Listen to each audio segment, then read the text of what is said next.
How to repurpose content. Okay, repurposing content is really, really sexy for all of us business owners because we don't have a lot of time.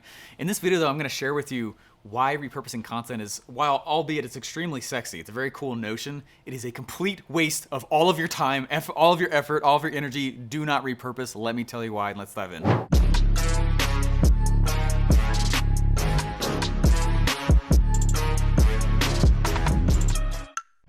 When I first started creating content, I would take a single video and I would rip out the video and I would take the audio from it. And so now that was my podcast episode. So I had the video and then I had the podcast. And then I would take the audio and I would transcribe it, and then that was the blog. And then I'd go back to the video and I would take a snapshot of the video, and now that was an Instagram post. And then I'd take another snapshot and then that was a reel. And then I would go and I would take the podcast episode and we'd take these little sound bites out and make video cards out of it with like these audio things. And then we would take the blog and make little snippets there, and there'd be an SEO expert. This was like a huge operation. And I had this, it was a project management system called Trello. It was a Trello card with 121 checklists. It was a 121 point checklist just to get a single thing out the door. By the end, we had taken a single video and we repurposed it out to 17 different platforms. And we did this for 2 years. It cost me 15 to 20 grand a month to do. It was extremely expensive. And I gotta tell you that after going through that for 2 years, we stopped it because I turned around and I started looking at all the numbers, and we found out that most of my dream customer wasn't on blogs.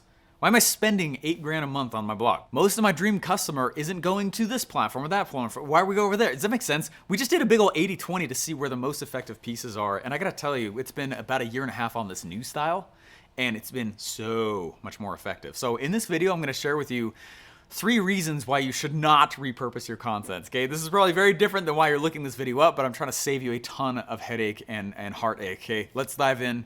Please grab a tissue. First reason you should not repurpose your content is that context gets ruined. Let me explain that. I ran what's called the One Funnel Away Challenge over at ClickFunnels as one of the main coaches. There's another guy that's also running it there. I did that for about a year and a half.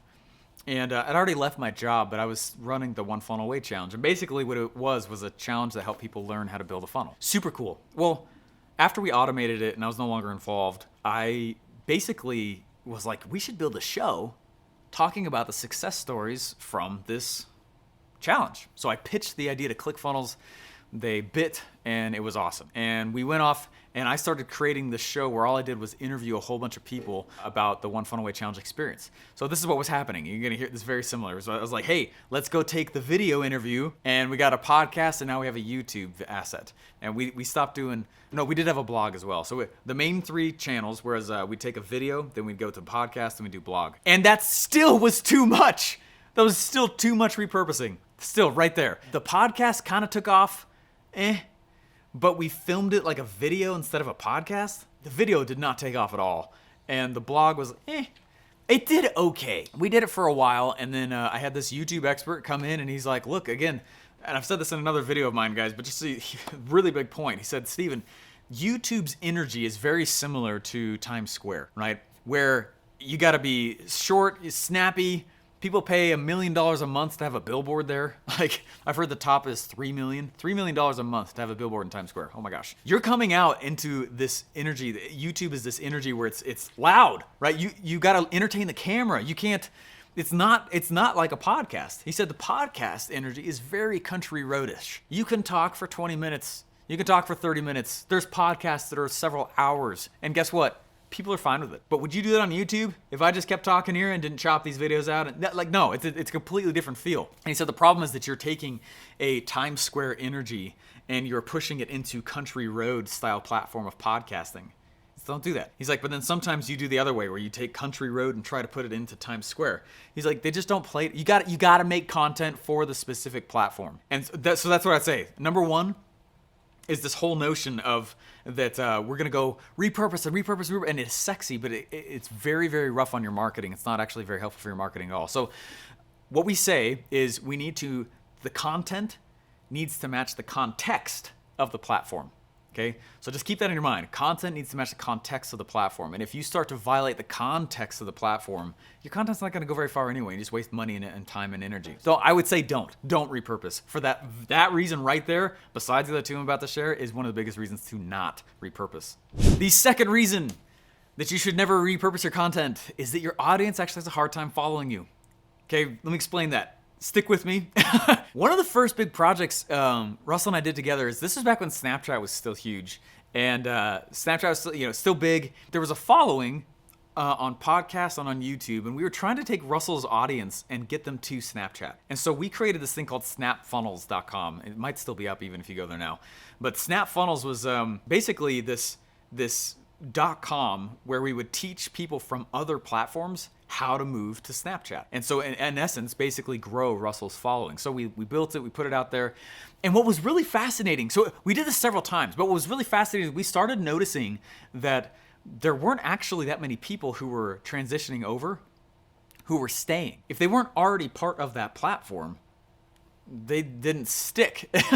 What we started noticing was that people who are on Snapchat, they like Snapchat and they want to stay on Snapchat. Don't ask me to leave. If I'm on YouTube, I like YouTube. I'm staying on YouTube. Don't ask me to leave and go to another platform. And guess who else also likes that? The platform, right?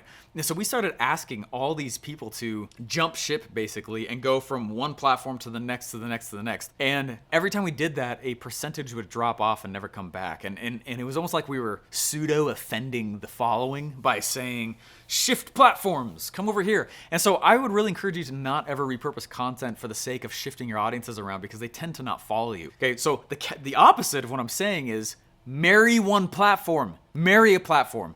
Marry a platform that is SEO focused. Okay, it's the reason I don't do a lot of Instagram stuff. Of course, I got about 40,000 Instagram followers. What's up? Glad to have you. It's awesome. It's super cool. But it's not a core platform.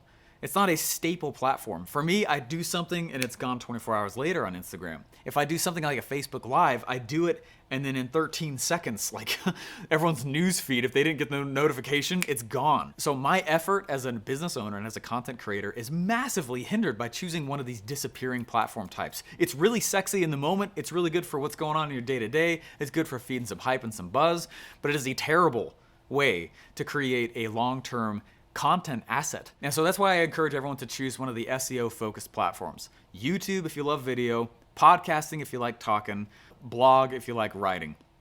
Marry it. Don't ask the audiences to shift around. A lot of times they don't follow you. So we used to try to create that effect on purpose. Let me also explain that real quick. Stick with me. This is big, all right? This is bigger than most content courses that are out there, and this is a free for you. Stick with me, all right? Get a piece of paper out, I dare you. What we tried to do is we would go create this feeling of omnipresence on the internet. And we would do that. We both did it at ClickFunnels, but I also did it on my own stuff for a long time. But we tried to create this omnipresent feel where it's like, we're on Instagram and we're on TikTok and now we're on Clubhouse and now we're on YouTube and now we're on this. And first off, it is hellacious to manage that many platforms and you never really get good at any of them. You're kind of a renaissance man in that you're a little bit good at a lot of stuff, but you're not really good at one thing. Right? And you don't really go anywhere. And above all of that, creating this omnipresent feel, we started noticing that people really had a hard time with that because they felt like they were being left behind. Because they couldn't keep up with what was going on YouTube and then over on podcasts and then over on TikTok, then over on Instagram, some of them started feeling like they weren't part of the tribe. That is the opposite of what we were trying to do here. And so I've noticed that by going into an SEO-based platform for the long haul, marrying it and sticking to the context of it, and then also saying to your audience, hey, I'm marrying this platform, you can find me here. That's a great way to grow your content, make evergreen content, and keep yourself out of the repurposing trap. Before I share with you guys the third, final, and biggest reason why you should never repurpose your content, please subscribe. And also down below, let us know what show you have. Do a little show shout out. What is the thing that you have? What's the show that you have that creates really cool content, that creates your audience? What is that? I know that we're all in different places, different levels. If you post down below, let's all celebrate that person though. I know that content production is hard, and we want to give a shout out back to you if you're a content producer and trying to marry the game. We know that it's not easy to do. So put your show name down below. No links please, but put the show name down below as we can cheer everybody around. Third reason you should never repurpose your content, guys, burnout. That's it. We could end it right there, man. Burnout. Oh my gosh, the burnout is real. And I'm the Energizer Bunny, baby. The Energizer Bunny plugs into me when it runs out. And I'm like, I'm never going to burn out. I'm never going to burn out. Totally. Burnout is real.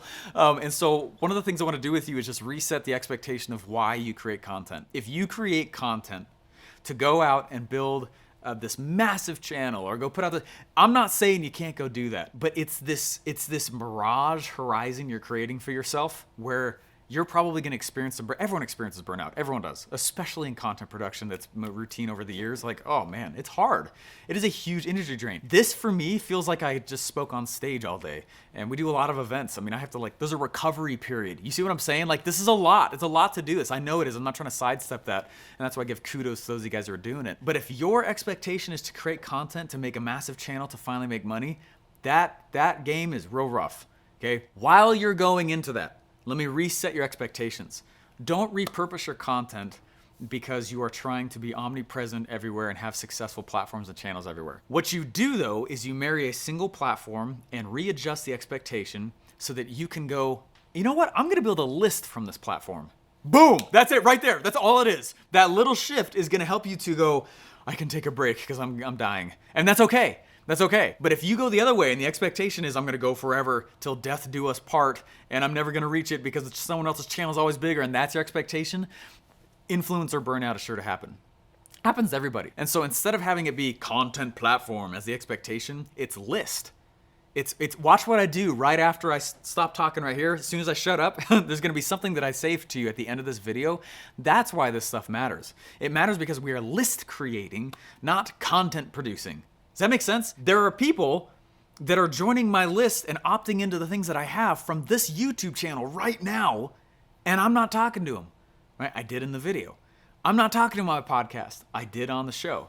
I'm not talking to them on my blog. It's already in the blog. But the effects of it are still there. And when we make that the measurable, instead of, I gotta be this level of followers to have self-worth, right? It is a short game. And so readjust and say, I'm going to measure my list size. That's what matters in terms of this game.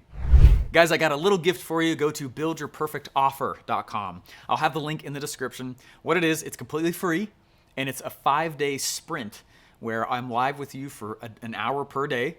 And basically, you're going to learn how I make 5, 6, and 7-figure offers. There's a skeleton structure that you're going to learn that I use every time I build an offer. It's free. It's very handheld. Go to buildyourperfectoffer.com. We'll see you there.